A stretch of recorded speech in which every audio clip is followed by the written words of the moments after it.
हरि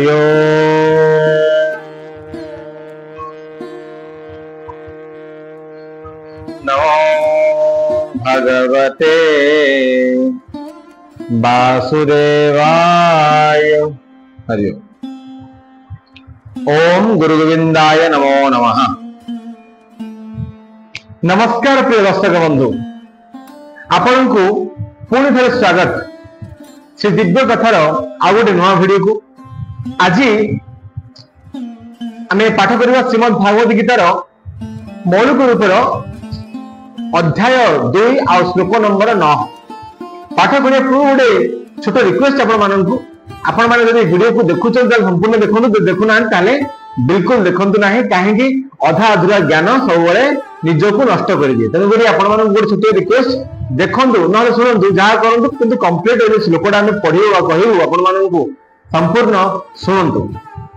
जाद्वारा आपण जानि परिबे एक्चुअली श्लोकर माने कोन, आपनक लाइफ रे ए श्लोक कोन इंपैक्ट पकोछि बा कोन प्रभाव पकोछि। तेणु करी आपण माने समस्ते जदि जेकोन जगह आपण सुनुचंती ताले संपूर्ण भावे ए गीता भागवत जो श्लोकटी को संपूर्ण सुनंतु। तो चलंतु आमे पाठ करिबा श्रीमद् भागवत गीतार द्वितीय अध्याय श्लोक नंबर 9। हरि ओम शांति। ओम प्रपादाय नमो नमः। प्रपाद महाराज जिनस लिखिचंती, हां पढ़िबा आमे। एवं मुकद्द ऋषिकेशम गुणाकेशः परम तपः न जाति इति गोविंद मुकुंदत्वम तुष्णि विभुवः। संजय कहिले एही परि भाबरे शत्रु दमनकारी अर्जुन कृष्ण को कहिले, हे गोविंद मु युद्ध करिबि नाही। यह कही से नीरव हेले। आगे एठी अलगा प्रकार जिनस होईची, एरा संजय म देखुछन, जेहेतु संजय ताकू ट्रांसपेरेंट मैं ट्रांसलेट करी कहउचंती काहू ना कुरु राज्य राजा, कुरु वंश राजा उनको कहउचंती कौन कहउचंती आगु भले पढ़िया जानिबा निश्चित भाबे। 8 नंबर श्लोक सबसे 9 नंबर श्लोक वर्तमान चलची। अर्जुन युद्ध करबा को जाऊ नाहंती, बरम तत्परिवर्ते से युद्ध क्षेत्र त्याग करी भिक्षा करबा को जाउछंती। ए कथा सुनी बोधे धृतराष्ट्र खूब खुशी होई थिबे, किंतु अर्जुन को परम तप शत्रु दमनकारी, परम तप माने हो जाएगा शत्रु दमनकारी बोली कही संजय धृतराष्ट्र को हताश करी पकेले। आज्ञा गोटे जिनस जते आपण देखुचंदी कि जगह रे आपण को जे शत्रु हेतियो जदि से साइड हे होची बा गोटे जिनस नीरव हे होची, ताहाले आपण माने मध्य कोन केते खुशी जा हो, कम से कम साइलेंट हे गेला, हां कम से दूर हे गला ना नहीं। ठीक से वही धृतराष्ट्र को मन रे से भला फीलिंग हेची, किंतु एठे गोटे जिनस जे मीडिएटर रोचे टिके उसी के लागे अलगा वे रे कोन गाय जे मीडिएटर सब धर्मिक गाय। मीडिएटर किए आपण माने जानि थिए संजय ये धृतराष्ट्र को सब जिनस कहउचंती ना नहीं। तो एठी संजय जने जेहेतु जने धार्मिक थिले, जने कृष्ण प्रेमी थिले, जने कृष्ण भक्त थिले, तेणु से कहले गुड़ा केश माने शत्रु दमनकारी, बुझिबाले परम तप अर्जुन को परम तप बा शत्रु दमनकारी बोली कहा जायछि। बुझिबाले एठी जदियो परिवार रे मोह जोगु अर्जुन सामयिक भावे मिथ्या शोक मोहरे अभिभूत होई पड़िथिले, तथापि से परम गुरु श्रीकृष्ण को ठारे एक शिष्य भाव रे आत्मसमर्पण कले। आज्ञा परिवार शोक को देखिगिरी तांको टिके लागिला कि जिंस के समय पर लागिला, किंतु एठे संजय जानि सारचंदी जे ए सब कोन कि संजय कहउछन धृतराष्ट्र बोली। आपण टिके ध्यान दियदु, ए जो श्लोकटा होछि खास संजय धृतराष्ट्र के भीतर आमे जो भावना और कथावार्ता विषय आमे इनका कथा होछि। जने शत्रु साइलेंट हे गेले आमे टिके भाबुछन से साइलेंट हे गेला माने साइलेंट हेला कुछ दरकार नै, बेर किछि लोग साइड ला आसीबेनी। तो एठी किंतु से जानि सारचन जे जहा को से गुरु करचंदी, के गुरु करचंदी अर्जुन, ताहा गुरु करचंदी भगवान श्रीकृष्ण को गुरु करचंदी। आ श्रीकृष्ण सबले न्यायाधीश, से सबले न्याय कथा ही चिंता करिवे बा से न्याय ऊपर ही चलिवे। तो एठी कहा जायछि जे यदि शत्रु दमनकारी यदि शोक करचंदी, तथापि भी से कोन करचंदी ना भगवान श्रीकृष्ण का सामने रे समापन्न होई ते शिष्य रूपे तांको कौन निजकू माने अर्जुन निजकू शिष्य रूपे कौन सबमिट करचंदी भगवान श्रीकृष्ण पाखरे। कौन लिखाई जाएगा एठू जनागला जे से खूब शीघ्र एक पारिवारिक मोहरूपी मिथ्या दुखरु मुक्त हेबे एवं उपयुक्त ज्ञान लोकरे उद्भासित होई पड़िबे अर्थात आत्मानुभूति बा कृष्ण चेतना लाभ करी से निश्चय युद्ध करिवे। एहिपरि धृतराष्ट्रଙ୍କ आनंद निराशरे परिणत हेबो कारण अर्जुन कृष्णଙ୍କ ठारू ज्ञान लोक लाभ करी शेष पर्यंत युद्ध करिवे। ज्ञान लोक रे पहुंचीबे और युद्ध मध्य करिवे। सिंपल एठी आमे किछि माने अधिक किछि भाइबार नै किछि एठी कहिबार मध्य नै एति आपण मन रखिथिबे आज्ञा आपण सबले मन रखिथांतु आपण जो कोनोसी फील्ड रे थांतु जो जगह मध्ये थांतु जहां मध्य कर्म करू थांतु जदि आपण केबे भी सत मार्ग रे अवतरण करचंती आपण को शत्रु किछि करि परियोनी आ जदि आपण शत्रु को साइलेंट बोली मध्ये भाबुचंती ताहाले मध्ये आपण भूल हो दिरा शिक्षा मिले आगे। प्रथमे आपण धर्म रे अछंती माने भगवान आपनकर सांगरे अछंती जदि आपण अधर्म करूचंती आ जने धर्मी ऊपर आपण अत्याचार करूचंती ताहाले आपण मन रखि तांतु जे आपनक मध्य समय केते बेले भी आसीबो तार किछि कोन ग्यारंटी नहीं केही ना केही आपनको अटैक करिवाटा सुनिश्चित। तो कथा टिके ध्यान देगी आपण मन रखंतु जे ए जिंस केते बेले समस्तक लाइफ रे काम आसीबो टिके ध्यान देबा आज्ञा। जीवा 10 नंबर श्लोक को जीवा। हे भरत वंशज धृतराष्ट्र उभय सेना मानक मध्य दुख विभूत अर्जुन को उद्देश्य रे भगवान श्रीकृष्ण साहस्य वदन रे निम्नोक्त वचन मान कहिले। एठे वर्तमान कहउचंती कोन एठे काह कहउचंती ना संजय धृतराष्ट्र कहउचंती आ कोन कहउचंती सुनजंती के ऋषिकेश और गुड़ाकेश ए दुई अंतरंग बंधुंक मध्यरे कथावार्ता होथिले। ऋषिकेश किए भगवान श्रीकृष्ण गुड़ाकेश किए ना अर्जुन। अर्जुन काहे गुड़ाकेश कहा गला आपण मन गला घरे कहि सारिछि यदि आपण मन देखि नांती ताल जाई कुछर देखि परिए कोन पे कहला म से आउथे कहउछि ना गुड़ाकेश एथिबे कहा गला से निद्रा को जय करथिले आगे। अर्जुन निद्रा को जय करथिले ऋषिकेश माने होछन्ती कोन ना भगवान श्रीकृष्ण जे कि इंद्रिय को जय करथिले जे इंद्रिय को जय करती तांको ऋषिकेश कहा गला जे निद्रा को जय करती बा राग क्रोध ए सब जिंस को जय करती से मानन को कोन कहा जिवो ना गुड़ाकेश। ए मान दुजन कोन हले ना दुजन बंधु हां यार मामपो भाई पीसबो भाई हले नहीं कोन कोन कनेक्शन अछि ता सहित आ कोन हले ना वर्तमान भगवान श्रीकृष्ण को मध्य गुरु करा है जे गुरुदेव हे भगवान मु तुम शिष्य हली मत बर्तमान पथ प्रदर्शन कर चलते पढ़िया आगु। बंधु हिसाब रे उभय एका स्तर रे थिले किंतु से जाने से जने स्वच्छाकर्म अन्य जनकर छात्र मध्य थिले।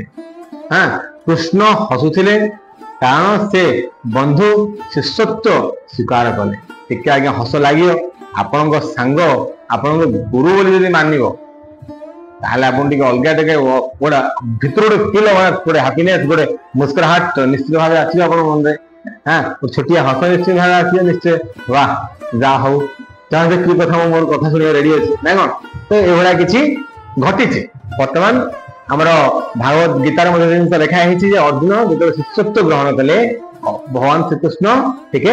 हसिले मध्ये तथापि जदि केही जने बंधु हेबाकू किंबा पुत्र हेबाकू किंबा प्रेमिक बा भक्त हेबाकू इच्छा करे किंबा जदि केही भगवान को सही भूमिका रे अवतीर्ण हेबाकू इच्छा करे ताहाले से ताहा स्वीकार करंती। आज्ञा भगवान को हृदय आज्ञा बहुत बड़ा आज्ञा एठे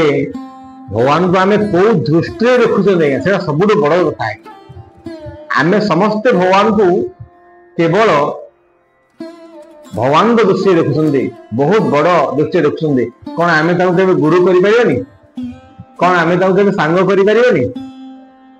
देखो आज्ञा थरे करके देखु आपण मैंने देखिए आपणकर दुख 99% कम कहीं कह मोर प्रैक्टिकल एक्सपीरियंस मो पछे जगह आखि अच्छी से चका आखि मोर सब दुख कहे कहीं दुख क्या कहबी को सांग कह भावी कहि सी परवर्ती मुहूर्त केत नाके आंगुड़ी आसो नाके हाथ देव कह बाबा ये धड़ा कहते ये किंतु यदि भगवान को आम सांग करवा ताहले से जिनस केबे आपण फेस करेंगे ना तेणुक भगवान को आप को रूप चाहते माता जशोदा मध्य माता हेबा पूर्वर से पूर्व जन्म रे तांकर कौन गोटे तपस्या थिला जे मु प्रभु मु तुमको पुओ भलिया गेल करी पुओ भलिया टिके स्नेह करी बोली माता यशोदा कौन गोटे पूर्व जन्म रे तांके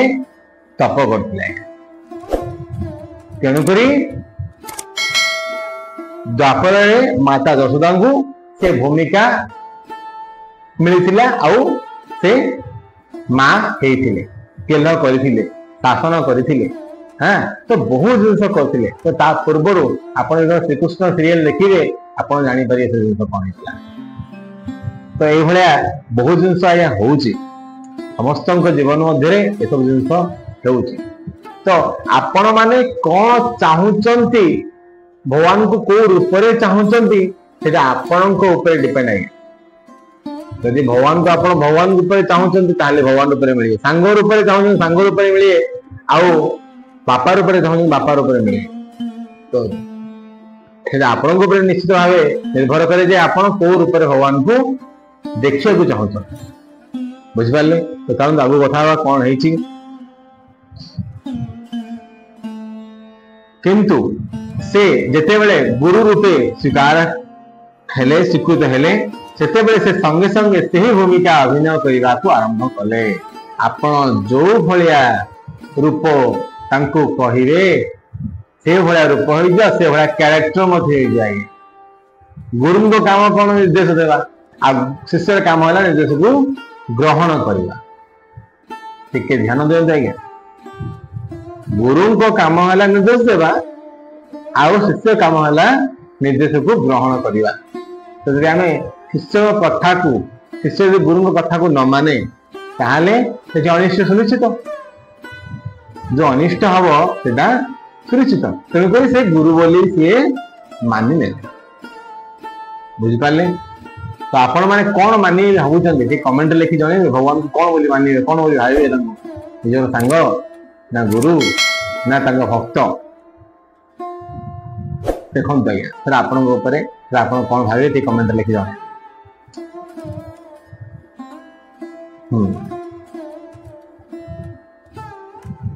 शिष्य सह कथबार्ता करने को आरंभ कले जना पड़ुला जे गुरु और शिष्य मध्य अति खोला खोली भाव उभय सेना मध्य वार्तालाप होछि काहेकि ना तद्वारा समस्ते उपकृत हेबे तेणु भगवत गीतार वार्ता कौन निर्दिष्ट व्यक्ति समाज किंबा गोष्ठी प्रति उद्दिष्ट नुह यह समस्त श्रवण करी शत्रु और बंधु उभय समान भाव उपकृत हो पारिबे आज्ञा ये लास्ट कथा आम 10 नंबर श्लोकर प्रथम लास्ट कथा आम देखु एटा जो कथबार्ता होती गुरु शिष्य एभलिया कथबार्ता होती लाइफ आम स्टार्ट हो स्टार्ट हवा परवर्ती वीडियो रे आम स्टार्ट करवा निश्चित भाव जे माने ये सब जिनस घटी कहीं केमी घटी सब जिन आम जाना निश्चित भाव तो आ पूर्व लिखाई आज्ञा ये जो कथबार्ता घटी गुरु शिष्य कथबार्ता गुरु शिष्य गोटे व्यक्ति विशेष नहीं कि गोटे समूह लोक नहीं कि सिचुएशन को नहीं एटा संपूर्ण जीवन जहाँ जहाँ दरकार भगवान से जिनस कही सारी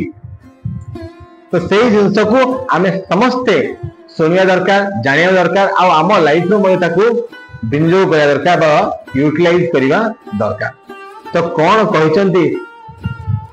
गुरु आ कौन ताको फॉलो करछंदी अर्जुन बा शिष्य से सब जिन आम आसंता वीडियो निश्चित भाव जाना। एबे जो जानिले गुरु शिष्य भितर कौन संपर्क थिला, केमिति गुरु हेले, केमिति आमे कौन कहिकी आमे गुरु बोली से स्वीकार करे, सब जिन आप जानिले केमिति लागिला निश्चित भाव आप कमेंट लिखि जणेबे। विशेष किसी आमे आलोचना करूना, आसंता काली पुणी थे पढ़ा जाना आ बुझा श्रीमद भागवत गीतार आउ गोटे नुआ श्लोक। ओके वर्तमान रोचु। हरे कृष्णा कृष्ण कृष्ण हरे हरे, हरे राम राम राम हरे हरे। हरे कृष्ण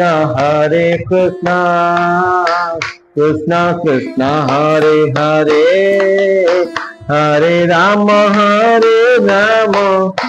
राम राम हरे हरे। हरे कृष्ण कृष्ण कृष्ण राधे राधे, राधे श्याम राधे श्याम, श्याम श्याम राधे राधे। बोलो जय श्री राधे श्याम। हरि ओम।